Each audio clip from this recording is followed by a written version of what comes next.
Gadis barbar pilihan Ustadz tampan. Bab 014. Yulia dengan langkah terburu-buru pergi walaupun sekarang penampilannya sudah berantakan. Kerudungnya yang rapi tidak ada lagi, begitu juga dengan penitinya sudah hilang entah kemana. Sekarang Yulia hanya bisa melilit kerudungnya ini lalu berlari sekuat mungkin, menjauh dari area perbatasan. Hawa juga ikut berlari tapi lari Yulia terlalu kencang hingga dia kehilangan jejak istri dari ustadznya itu. Sedangkan pria yang tadi ingin kabur dan bertengkar dengan Yulia sudah ingin melarikan diri tapi baru saja naik ke pagar dirinya harus ditarik kembali oleh keamanan di wilayah santri putra ini. "Lepasin gue anjing." Dia mengumpat menatap marah pada pria yang selalu mengaturnya. "Jangan mengumpat. Ayo saya akan bawa kamu ke hadapan pengurus keamanan yang lain. Kamu akan mendapatkan hukuman lagi karena ini yang ketiga kalinya kamu mencoba kabur Zayan." Pria bernama Zayan itu berteriak tak terima. Dia menatap ke depan di mana beberapa menit lalu seorang gadis gila bertengkar dengannya. Jika ia bertemu dengan gadis itu ia akan memberikan pelajaran. Karena gadis itu ia gagal kabur dan santri keamanan membawanya. "Awas aja lo cewek sialan. Gue akan balas perbuatan lo," teriaknya, apalagi kini pipi kanannya harus berdarah akibat cakaran dari gadis gila itu. "Kamu berteriak pada saya Zayan. Kamu mau saya hukum berat?" Zayan menggeleng, dan akhirnya diam dengan hati yang penuh amarah. "Dir, biar abang bantu kamu Ikram," ujar Hilmi membawa koper dari bagasi, lalu berjalan masuk ke rumah adiknya ini. Sebenarnya rumah dekat pesantren ini sudah sangat lama dibuat, tapi sang pemilik rumah menempuh pendidikan di Kairo, Mesir selama beberapa tahun di sana. Setiap seminggu sekali rumah ini selalu dibersihkan oleh para santri dalam. Dan baru beberapa minggu ini ditempati walaupun hanya sekali atau dua kali saja. Ikram tersenyum mendapati abangnya ini. "Bang Hilmi memangnya nggak ada kerjaan di pesantren?" tanyanya sambil berjalan di sisi abangnya ini sambil membawa sekotak kardus yang lumayan berat. Entah apa isinya ia tidak tahu, yang pasti itu milik istrinya. "Pesantren sangat tenang dan abang lagi nggak ada jam ngajar jadi bisa bantu-bantu kamu hari ini. Kenapa nggak minta Kang Santri bantuin? Kenapa sendiri?" Hilmi meletakkan koper di kamar yang akan menjadi kamar adiknya dan istrinya. Dia melihat sekitar dalam rumah dan sudah bersih ternyata. Bahkan sudah nyaman untuk ditempati. Seminggu ini sebelum pernikahan tiba rumah ini tidak ditempati. Ikram lebih menginap di pesantren. Ikram mampu sendiri angkat barang-barangnya jadi nggak perlu repot-repot minta bantuan mereka, "Bang." Tetap saja kalau sendiri bisa menghabiskan waktu. Nanti keburu azan maghrib lagi. Ikram meringis lalu diam sambil berjalan keluar untuk mengambil barang bawaan istrinya yang terlalu banyak. Hilmi pun mengikutinya dari belakang. "Kamu bahagiakan menikah dengan Yulia. Dia terlihat berbeda dari perempuan idamanmu. Bang jangan bahas itu lagi." Hilmi menipiskan bibirnya, sepertinya ia salah bicara. "Aku tidak memiliki kriteria perempuan idaman, yang penting dia perempuan. Selebihnya aku terima dia apa adanya." Akhirnya Hilmi tertawa hingga gigi gingsulnya terlihat. "Sepertinya kamu trauma dikatain gay sama para santri." Ikram mendengus mendengarnya. Entah siapa yang menyebarkan dirinya gay tapi rumor itu tidak benar. Tangan kiri Ikram mengambil kotak berwarna hitam di bagasi. Dari sekian banyak benda yang istrinya bawa, ia penasaran dengan kotak ini. "Bang kotaknya bergerak loh," ucap Ikram sedikit kaget. Hilmi mendekat lalu dia memegang kotak ini, dan benar ada sesuatu di sana yang bergerak-gerak seperti ingin keluar. "Mungkin bayi kucing, kan kata kamu istrimu itu pencinta hewan." Mungkin saja bawa kucing dan disimpan di sana. Coba buka. Ikram walaupun ragu ia mulai membuka kotak tersebut. Hilmi penasaran apa isinya dan wajahnya semakin dia majukan. Sesaat setelah kotak itu dibuka sesuatu melompat tepat ke wajah Hilmi. Mereka saling pandang sampai akhirnya Hilmi menghela napas, ternyata mainan berbentuk tokek. Ia sudah biasa mendapatkan hal ini karena Omar pernah ngerjain dirinya dengan hewan mainan. Namun kelegaannya ini tidak bertahan lama saat tokek itu mulai bersuara membuat tangan Hilmi yang ingin memegang tokek itu dia urungkan. Dan detik itu juga dia histeris karena wajahnya sekarang tertempel dengan tokek yang terus mengeluarkan suaranya. Ah! Ikram, tolong lepaskan tokek ini dari wajah Aban. Ah ya Allah, tolong lepaskan Ikram. Teriak Hilmi meraung penuh ketakutan dan geli, namun dia tidak berani untuk menyingkirkan token tersebut di wajahnya menggunakan tangannya sendiri. Sementara Ikram dia terpaku melihat abangnya yang berteriak, wajahnya masih datar tidak bereaksi apapun melihat tokek di wajah abangnya ini. Abangnya takut dengan tokek, dia tidak membencinya, hanya saja trauma karena saat kecil katanya dia pernah kena gigit. Jangan takut bang, Ikram akan segera menjauhkan tokek itu dari wajah abang, ujar. Ikram berusaha untuk membuat abangnya ini tenang. Sekarang Hilmi tidak berlari kalang kabut lagi saat pundaknya ditahan oleh adiknya. Kedua matanya terpejam saat ia melihat Ikram mulai menarik badan tokek ini untuk menjauh dari wajahnya, namun sesaat kemudian Ikram jatuh tak sadarkan diri setelah berhasil membuat tokek itu terlepas dari wajah abangnya dan sekarang tokek peliharaan Yulia sudah anteng nempel di lampu mobil. Hilmi takut pada tokek tapi Ikram lebih takut, namun dia mencoba menyembunyikannya dengan wajar datarnya itu. Dulu Ikram sebenarnya pernah memelihara tokek di kamarnya saat remaja, tapi ia berakhir takut karena tokek itu berganti kulit seperti ular dan ia paling takut hewan yang berganti kulit. Dan karena Ikram memegang kulit tokek dia jatuh pingsan. Ya Allah, Ikram! Teriak Hilmi panik mendapati adiknya tergeletak tak sadarkan diri di tanah. Oi, apa yang terjadi? Teriak Yulia mendekat. Dia berlari tanpa arah dan keluar dari pesantren agar pengurus keamanan itu tidak mengejarnya, sampai akhirnya kakinya tidak sadar membawanya ke tempat ini dan melihat mobil Ustadz Ikram terparkir di dekat rumah. Bercat putih terlihat nyaman walaupun nampak sederhana. Hilmi menatap sekilas adik iparnya ini, lalu dia menepuk pipinya sendiri berusaha untuk sadar. Setelah itu mendekati adiknya yang pingsan.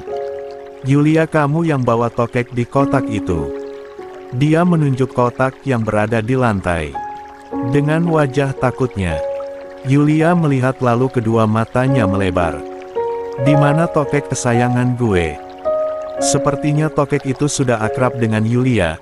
Dia bersuara membuat Yulia yang mengenali suara itu menatap ke lampu belakang mobil sebelah kanan. Ternyata tokek kesayangannya ada di sana. Alhamdulillah Tok, lo baik-baik aja kan? Apa yang terjadi? Kenapa mata lo sedih gitu? Gue jadi sedih jadinya. Sedangkan Hilmi yang mendengar pun menatap adik iparnya dengan horor. Ternyata Yulia memelihara tokek dan sudah dianggap peliharaannya. Dari sekian banyak hewan, kenapa harus tokek? Tok, ayo lompat ke pundak gue. Gue mau cek keadaan lo. Tokek itu dengan cepat melompat ke pundak Yulia. Hilmi dibuat terjengkang, dia takut saat tokek itu melompat ke arahnya padahal ke arah Yulia. Tubuh Hilmi bergetar tidak bisa dia kendalikan, sampai akhirnya dia berlari menjauh dari rumah adiknya ini sambil menangkat abaya putihnya sebatas lutut agar bisa berlari dengan leluasan. Tenang saja, dia memakai celana panjang. Apapun asalkan jangan tokek. Hilmi benar-benar takut apalagi saat tangan dan kaki tokek itu menempel di wajahnya beberapa menit lalu. Ia trauma. Sedangkan Yulia hanya bisa melongo melihat kakak iparnya itu berlari kocar-kacir. Seperti dikejar hantu saja. Cek, dia ternyata penakut. Lo apain dia tadi toh? Tokek tersebut tidak menjawab dan malah menatap pria yang pingsan di tanah. Yulia baru sadar ternyata suaminya pingsan. Ini perbuatan lo buat Ustadz pingsan. Tokek itu bersuara lalu dia melompat kembali ke mobil. Dia takut kena marah karena sadar dirinya lah yang membuat pria itu pingsan. Dasar tokek nakal, tapi lo nggak ngapa-ngapain suami gue kan? Nggak gigit kan lo? Cek, lo tunggu di sini, gue harus urus suami gue ini. Yulia membuka kerudung persegi empatnya yang membuatnya kesulitan sejak tadi. Apalagi dirinya masih memakai gamis tadi, ia berlari saja harus terjatuh beberapa kali. Ustadz bangun tas. Lo kalau mau pingsan jangan di sini, di atas kasur kek. Lah menepuk dengan kencang pipi Ustadz Ikram. Bukan tepukan tapi tamparan yang Yulia berikan membuat pipi putih Ikram ada bekas merah. Tidak ada respon, suaminya ini benar-benar pingsan. Kenapa juga Bang Hilmi harus kabur? Ia harus apa sekarang? Come on tas, lo harus bangun. Yulia menatap pintu yang terbuka lebar di depan. Ia yakin inilah rumah yang akan mereka berdua tempati. Menunggu suaminya yang entah kapan sadar, akhirnya Yulia menggulung rambut panjangnya ini, lalu mulai memegang tubuh suaminya ini lalu mengangkatnya sekuat mungkin hingga urat di lehernya mencuat. Buset nih Ustadz, berat banget. Kebanyakan dosa atau lemak nih? Serunya yang kini sudah setengah mengangkat tubuh besar suaminya. Kedua kakinya bergetar, menahan keseimbangan saat dirinya berhasil mengangkat tubuh Ustadz Ikram yang sialnya suaminya sendiri dengan posisi ala bridal style. Satu langkah dia berusaha keras untuk naik ke tangga yang ada 5 anak tangga di depannya sebelum menuju pintu rumah. Keringat sebiji jagung sudah keluar di kening Yulia, dia berusaha lagi untuk naik ke anak tangga kedua dan akhirnya berhasil. Ustadz, lo harus berterima kasih sama gue anjir. Memang siapa di dunia ini perempuan yang rela angkat tubuh berat lo selain gue? Tangga kelima akhirnya telah Yulia lewati, sekarang dengan penuh kekuatan dia mulai melangkah masuk ke rumahnya ini. Gila. Tubuh suaminya benar-benar berat melebihi saat dirinya harus membawa beras sekarung dari pasar ke rumahnya karena hukuman sang ayah. Akhirnya Yulia tidak kuat lagi, dia menjatuhkan tubuh Ustadz Ikram ke lantai sebelum menuju sofa yang berjarak 5 meter di depannya. Yulia berusaha untuk berdiri dengan tegak hingga suara tulang punggungnya terdengar. Dan terasa nikmat untuknya rasakan. Ia seperti membawa sapi dewasa bukan anak sapi. Ustadz, nanti lo harus kasih penghargaan ke gue karena tubuh kecil gue ini bisa angkat lo yang berat kayak beruang liar. Setelah dirasa tubuhnya lebih baik, kedua tangannya mulai menyeret kedua kaki Ustadz Ikram ke sofa lalu berusaha mengangkatnya ke atas, sampai akhirnya ia berhasil walaupun tubuhnya harus ikut jatuh ke sofa. Dan kini posisinya berada di atas tubuh suaminya. Entah kenapa mata bulat Yulia terpaku pada bibir Ustadz sekaligus suaminya ini. Ingatannya kembali pada saat dirinya dengan brutal mencium suaminya ini hanya karena dia mengatainya mulutnya bau pit. Yulia masih ingat rasa bibir suaminya ini yang plak. Dia menamparkan pipinya dengan kencang agar sadar. Bodoh Yulia, bisa-bisanya lo berpikir kotor. Cium suami sendiri nggak apa-apa Yulia. Kamu nggak akan malu orang, dia suami kamu. Itu suara di sebelah kirinya, dan saat ia melihat tidak ada orang. Jangan Yulia, suamimu sedang pingsan. Seharusnya kamu minta bantuan, takut suamimu kenapa-napa. Itu bisikan di sebelah kanan. Setan-setan enyalah, jangan ganggu gue. Kalian mau gue bacain doa agar kepanasan? Hah? Oh oke kalau gitu. Allahumma barik lana fima. Yulia berhenti seakan tersadar doa yang ia bacakan adalah doa makan. Yulia, lo bego banget, itu doa makan coy. Kalau kamu tidak ingin cium suamimu, lihat perut six-pack-nya. Bukankah kamu penasaran? Bisikan kembali terdengar di sebelah kirinya membuat telinga Yulia panas. Fix. Ia mengibarkan bendera menyerah. Ia kalah dan memilih melakukan apa yang hatinya inginkan.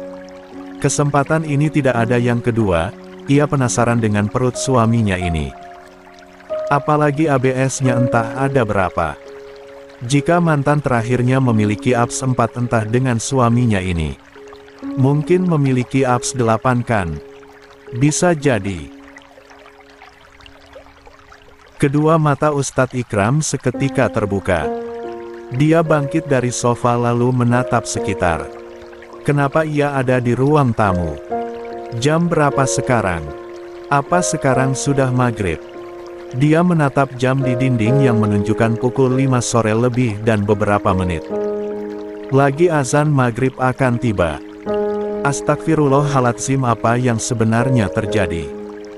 Gumamnya sampai akhirnya dia ingat dirinya terjatuh pingsan saat memegang kulit tokek. Setelah itu ia tidak ingat apapun. Selain teriakan abangnya meneriaki namanya.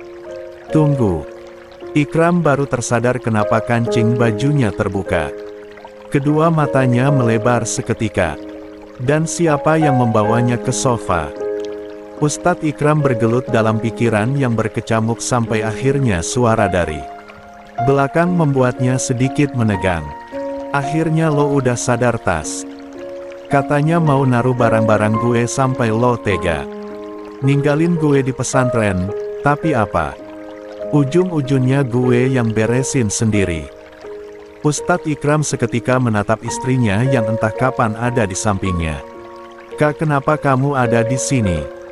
Saya kan sudah bilang tunggu di pesantren, Yulia. Ikram berdiri namun segera ditahan oleh Yulia yang kini sudah ada di dekatnya. Jangan banyak omong Tas. Mendingan lo mandi sana. Semua barang-barang gue udah disimpan rapi di kamar, ucap Yulia sambil salpok menatap perut six-pack suaminya. Yang terlihat, sial, wajahnya bersemu merah. Mengingat kejadian beberapa menit lalu saat ia mengambil kesempatan saat suaminya ini pingsan. Ternyata perut six-pack suaminya sangat menggoda. Apalagi absnya ada 8. Gila, mana mungkin ia bisa melupakan fakta suaminya yang siapa sangka memiliki perut six-pack. Ustadz Ikram yang sadar istrinya melihat perutnya dengan gugup mengancingi baju kokonya secepat mungkin. Ikram berdehem membuat Yulia seketika tersadar. Bahkan kini Yulia mengusap air liurnya yang keluar, lalu terkekeh menutupi kegugupannya. Jangan sampai suaminya tahu ia mencari kesempatan saat dia pingsan. Di mana Bang Hilmi? Tadi dia bantu-bantu saya buat angkat barang-barangmu. Yulia mengerjap lalu mendengus dan duduk di dekat Ustadz Ikram. Abang Hilmi langsung kabur ketakutan karena tokek peliharaan gue Tas. Dan sekarang belum datang lagi. Mungkin beneran takut atau trauma. Tadi juga Abi lo datang ke sini untuk mampir dan dia nyeritain semuanya. Ternyata Ustadz takuti kulit tokek dan Abang Hilmi takut tokek karena dulu pernah kena gigit. Ustadz Ikram malu, bisa-bisanya abinya datang dan menceritakan ketakutannya pada istrinya ini. Terus siapa yang angkat saya dari luar ke sini? Tidak mungkin abinya karena beliau takkan mampu untuk membawanya. Lah sangat tahu. Tubuhnya berat, bahkan Bang Hilmi sekalipun dapat dipastikan tidak kuat membawanya. Tunggu, tidak mungkin istrinya kan? Jangan bilang kamu yang membawa saya ke sini. Tapi anggukan dari Yulia membuatnya tertegun dengan mata melebar tak percaya. Ya gue lah Ustadz. Lo berat banget Tas, Tadi gue udah terbiasa bawa yang berat karena sering kena hukum sama ayah disuruh beli beras sekarung dan suruh gue angkat sendiri, jadi biasalah angkat lo masuk ke dalam rumah. Sekarang minta duit, gue mau beli makan di luar. Sore ini gue belum makan dan cacing di perut gue udah pada demo minta diisi ulang. Isi ulang. Yulia menganggap perutnya ini bensin yang harus diisi ulang. Ustadz Ikram hanya bisa diam dengan wajah menatap istrinya tanpa berkedip. Istrinya mengangkat tubuhnya. Itu suatu hal yang, wow. Tas buruan elah minta duit. Kata ayah gue sekarang kalau mau minta apa-apa Ustadz yang tanggung bukan ayah gue lagi. Jadi kasih gue duit sekarang. Tunggu jika Bang Hilmi langsung pergi saat saya pingsan, terus kenapa kancing baju koko saya terbuka? Seingat saya tidak melepaskan kancing walaupun gerah saat membawa barang karena saya tidak memakai kaos dalam. Wajah Yulia memucat seketika. Dia menyesal seharusnya dirinya mengancingi baju Ustadz Ikram tadi bukannya membiarkannya. Tadi Yulia lupa dan buru-buru bertingkah seperti biasa saat ayah mertuanya datang. Setelah mengobrol sebentar dengan ayah mertua, pria parubaya itu pulang. Ia membereskan barang-barangnya dan kini ia sudah berganti pakaian. Gamis yang ia pakai tadi sudah kotor sekarang digantikan dengan celana sebatas lutut dan baju panjang. Ceks. Itu anu. Ah mana gue tahu tas. Saat itu gue cuman bawa lo ke atas sofa terus beresin barang-barang gue dan mandi deh. Serunya jelas berbohong. Ustadz Ikram walaupun masih bingung akhirnya dia mengangguk percaya. Dia merogoh saku lalu mengeluarkan dompet. Mata Yulia berubah.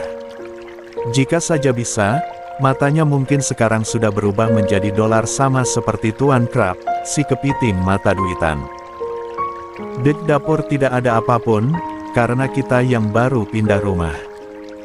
Di dekat rumah kita, cuman berjarak 15 meter nanti ada penjual nasi padang, kamu beli makan untuk diri kamu sendiri, saya tidak lapar. Harapan Yulia Ustadz Ikram akan memberikannya uang warna merah muda atau tidak. Warna biru, tapi harapannya itu pupus karena suaminya malah memberikan uang berwarna ungu.